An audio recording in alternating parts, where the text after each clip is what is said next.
ಗುರುವಚನ ಕೇಳಿ ಕೇಳಿ ಶಿವವಚನ ಕೇಳಿ ಕೇಳಿ ಗುರುವಚನ ಪುರಾತರ ವಚನಾನುಭವ ಕೇಳಿ ಬಂದಿರಯ್ಯ ಕೇಳಿದ ಸದ್ಭಕ್ತರೆಲ್ಲರೂ ಕೃತಾರ್ಥರು ತನು ಕರಗಿ ಮನ ಕೊರಗಿ ಭಾವ ಬೆಚ್ಚರು ತನು ಕರಗಿ ಮನ ಕೊರಗಿ ಭಾವ ಬೆಚ್ಚರು ಅಹಂಕಾರ ಬಳಿದು ಶರಣರ ಅನುಭಾವ ಕೇಳಿದರೆ ಅಹಂಕಾರ ಬಳಿದು ಶರಣರ ಅನುಭಾವ ಕೇಳಿದರೆ ಅದೇ ಮುಕ್ತಿ ನೋಡಿಲೆ ಅದೇ ಮುಕ್ತಿ ನೋಡಿಲೆ ಅದೇ ಮುಕ್ತಿ ನೋಡಿಲೆ ಅದೇ ಮುಕ್ತಿ ನೋಡಿಲೆ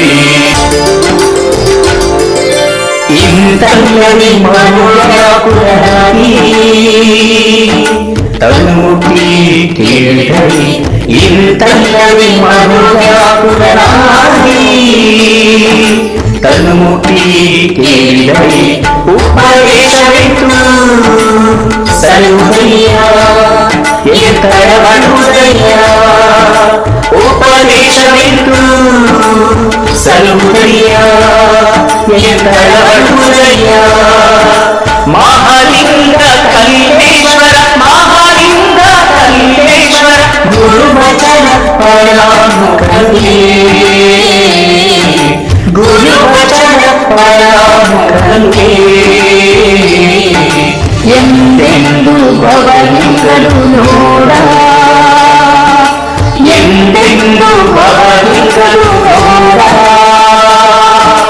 ಎಂದೆಂದು ಭವಲಿಂಗರು ನೋಡ ಎಂದೆಂದು ಭವಲಿಂಗರು ನೋಡ ಎಂದೆಂದು ಭವಲಿಂಗರು ನೋಡ ಎಂದೆಂದು ಭವಲಿಂಗರು ನೋಡ.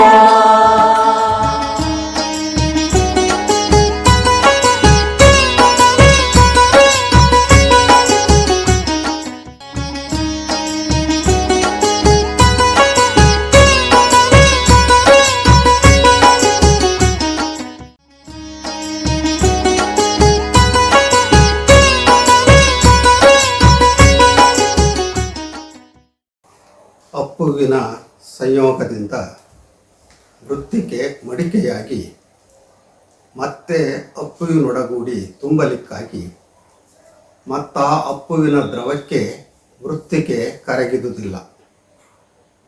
ಅದೇ ತಕ್ಕೆ ಅನಲ ಮುಟ್ಟಿದ ದೆಸೆಯಿಂದ ಅದು ಕಾರಣ ಇಂತಿ ವಸ್ತುವಿನ ದೆಸೆಯಿಂದ ಸತ್ಕ್ರಿಯಾ ಮಾರ್ಗಗಳು ಭವದ ತೊಟ್ಟು ಬಿಟ್ಟವು. ಇಂತಿ ದೃಷ್ಟವನರಿದು ಸರ್ವಕ್ರಿಯೆಗಳೆಲ್ಲವೂ ವಸ್ತುವ ಮುಟ್ಟಲಿಕ್ಕಾಗಿ ಪೂರ್ವಗುಣ ತನ್ನಷ್ಟವಾಯಿತು. ಭೋಗ ಬಂಕೇಶ್ವರಲಿಂಗವನರಿದ ಕಾರಣ ಅಂಗಸೋಂಕಿನ ಲಿಂಗ ತಂದೆ ಇದು ಈ ವಚನಕಾರರ ಹೆಸರು. ಭೋಗ ಬಂಕೇಶ್ವರ ಲಿಂಗ ಅನ್ನುವಂಥದ್ದು ಅವರ ವಚನದ ಅಂಕಿತ. ಹೆಸರು ಮತ್ತು ಅಂಕಿತ ಅದ್ಭುತವಾಗಿವೆ. ಇವರ 11 ವಚನಗಳು ಲಭ್ಯವಾಗಿವೆ. ಪ್ರಸ್ತುತ ವಚನದಲ್ಲಿ ಇಷ್ಟಲಿಂಗ ದೀಕ್ಷೆಯ ಮಹತ್ವವನ್ನು ಮನಗಾಣಿಸಿದ್ದಾರೆ. ಅದಕ್ಕಾಗಿ ಅವರು ಬಳಸಿರುವ ಪ್ರತಿಯೊಂದು ಶಬ್ದಗಳು ಚಿಂತನಾರ್ಹವಾಗಿದ್ದವು. ವಚನದಲ್ಲಿ ಅಪ್ಪು, ವೃತ್ತಿಕೆ, ಮಡಕೆ, ಅನಲ ಇತ್ಯಾದಿ ಶಬ್ದಗಳು ಅನುಭಾವದ ನೆಲೆಯಲ್ಲಿ ವಿಶೇಷ ಅರ್ಥವನ್ನು ಪಡ್ಕೊಳ್ತಾವೆ. ಅಪ್ಪು ಅಂದರೆ ನೀರು, ಮೃತ್ತಿಕೆ ಅಂದರೆ ಮಣ್ಣು, ಮಡಕೆ ಅಂದರೆ ಮಣ್ಣು ಮತ್ತು ನೀರನ್ನು ಬೆರೆಸಿ ಕುಂಬಾರ ಮಾಡುವಂಥ ಮಣ್ಣಿನ ಪರಿಕರಗಳು. ಅನಲ ಅಂದರೆ ಬೆಂಕಿ ಅಥವಾ ಅಗ್ನಿ.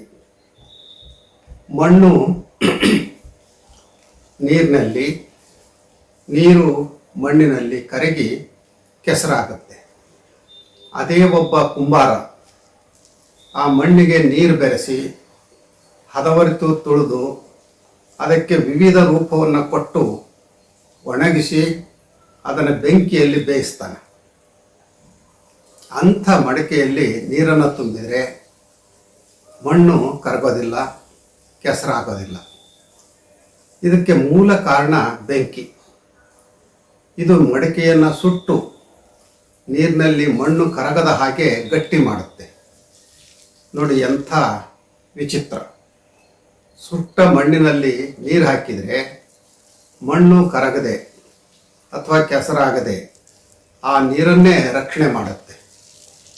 ಈ ನಿದರ್ಶನದ ಮೂಲಕ ವಚನಕಾರ ಹೇಳುವಂಥದ್ದು, ಮಣ್ಣಿನಂತಿರುವಂಥ ಈ ದೇಹ, ನೀರಿನಂತಿರುವಂಥ ಮನಸ್ಸು, ಅಗ್ನಿಯಂತೆ ಇರುವಂಥ ಗುರು, ಆತನ ಕೃಪೆಯಿಂದ ಶಿವಜ್ಞಾನ ಪಡೀಲಿಕ್ಕೆ ಸಾಧ್ಯ.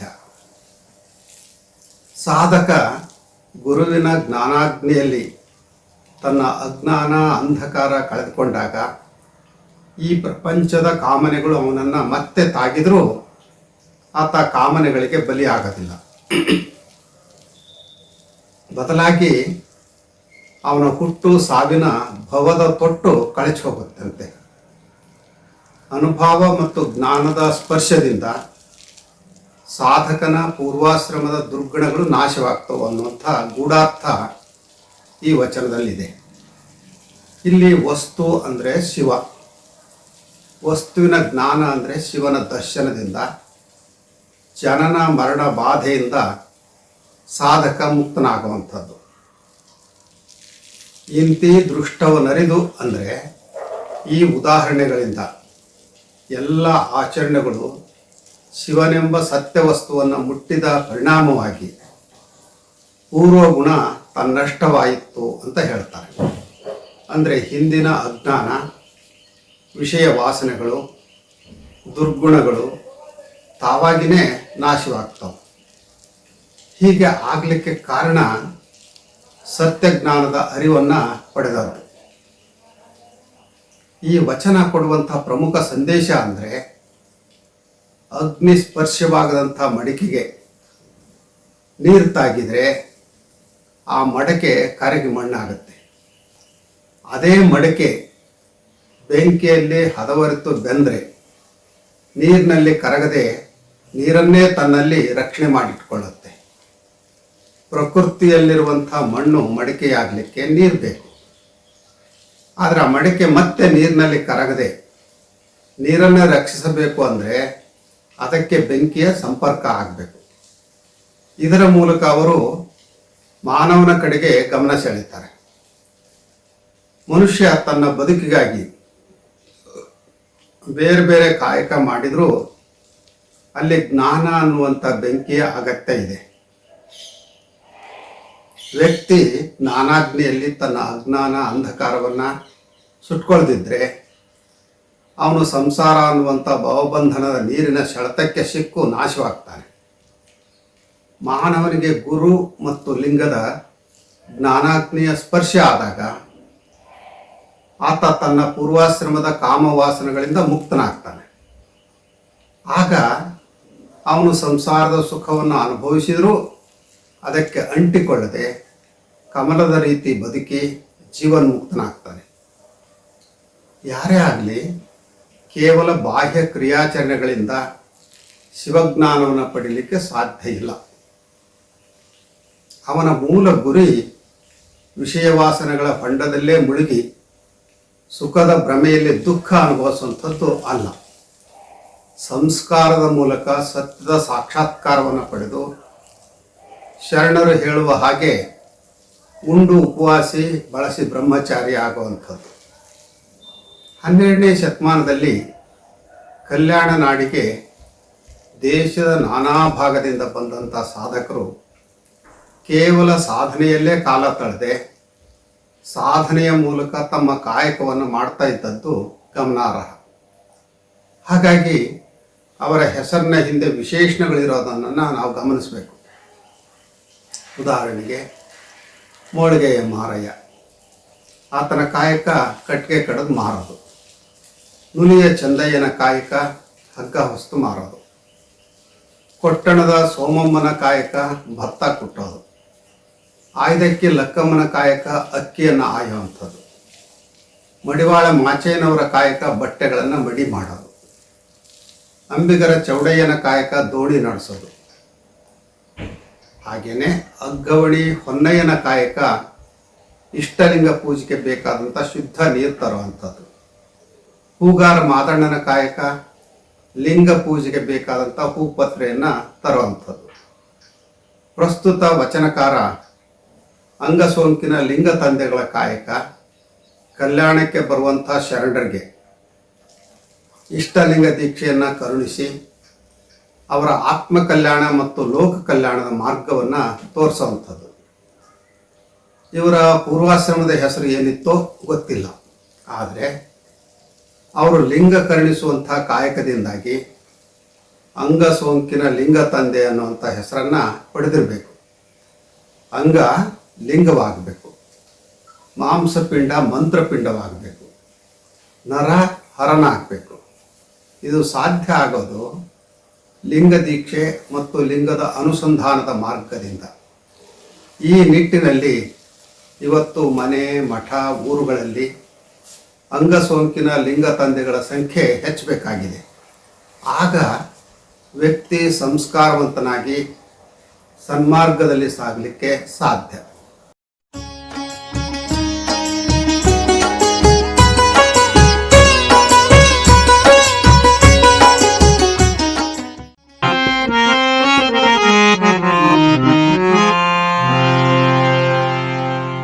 ಅಪ್ಪುವಿನ ಸಂಯೋಗದಿಂದ ವೃತ್ತಿಕೆ ಮಡಕೆಯಾಗಿ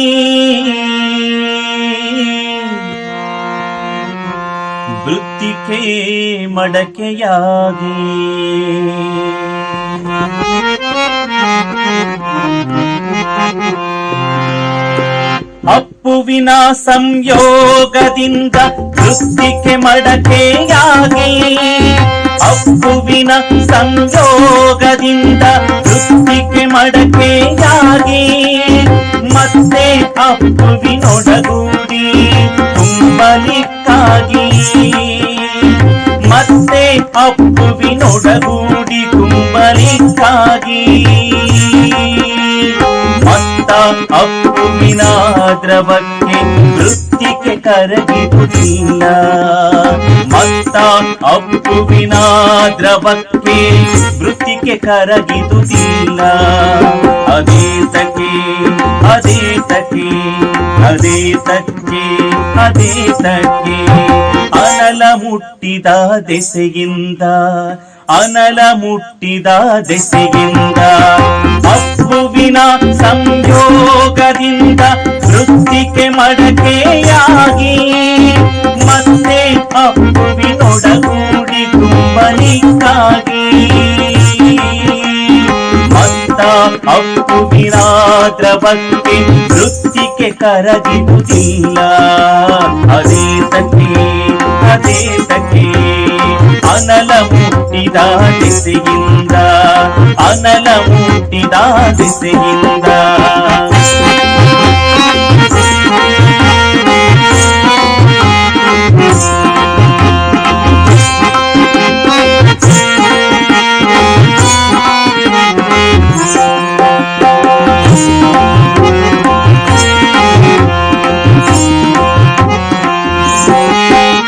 ಅದು ಕಾರಣ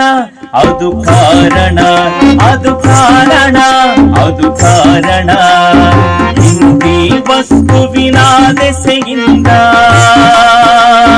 ಸತ್ಕ್ರಿಯ ಮಾರ್ಗಗಳು ಅವದ ತೊಟ್ಟ ಬಿಟ್ಟವು. ಅದು ಕಾರಣ ಅದು ಕಾರಣ ಅದು ಕಾರಣ ಅದು ಕಾರಣ ಹಿಂದಿ ವಸ್ತುವಿನ ದೆಸೆಯಿಂದ ಸತ್ಕ್ರಿಯ ಮಾರ್ಗಗಳು ಅವದ ತೊಟ್ಟ ಬಿಟ್ಟವು, ಅವದ ತೊಟ್ಟ ಬಿಟ್ಟವು. ಇಂತಿ ದೃಷ್ಟವರಿದು ಸರ್ವಕ್ರಿಯೆಗಳೆಲ್ಲವೂ ವಸ್ತುವ ಮುಟ್ಟಲಿಕ್ಕಾಗಿ, ಇಂತಿ ದೃಷ್ಟವರಿದು ಸರ್ವಕ್ರಿಯೆಗಳೆಲ್ಲವೂ ಮುಟ್ಟಲಿಕ್ಕಾಗಿ ಪೂರ್ವಗುಣ ತನ್ನಷ್ಟವಾಗಿತ್ತು. ಪೂರ್ವಗುಣ ತನ್ನಷ್ಟವಾಯಿತು.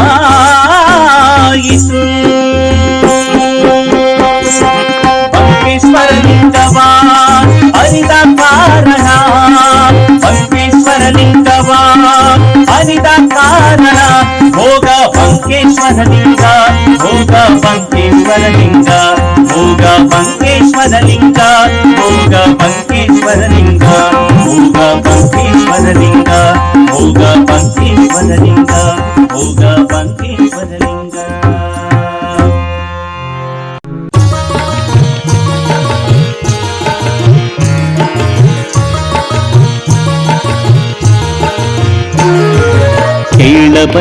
ಕೇಳ ಬನ್ನಿ ವಚನ ಸಂದೇಶ, ಕೇಳ ಬನ್ನಿ ವಚನ ಸಂದೇಶ. ಬಸವಾದಿ ಶರಣರ ಜೀವನ ಸಂದೇಶ, ಬಸವಾದಿ ಶರಣರ ಜೀವನ ಸಂದೇಶ. ನಮ್ಮೆಲ್ಲರ ಬದುಕಿಗೆ ಬೆಳಕ ನೀವ ಸಂದೇಶ, ನಮ್ಮೆಲ್ಲರ ಬದುಕಿಗೆ ಬೆಳಕ ನೀವ ಸಂದೇಶ. ಅನುಭಾವಿಗಳ ಅನುಭಾವದ ಸಂದೇಶ, ಅನುಭಾವಿಗಳ ಅನುಭಾವದ ಸಂದೇಶ, ಅನುಭಾವಿಗಳ ಅನುಭಾವದ ಸಂದೇಶ, ಅನುಭಾವಿಗಳ ಅನುಭಾವದ ಸಂದೇಶ.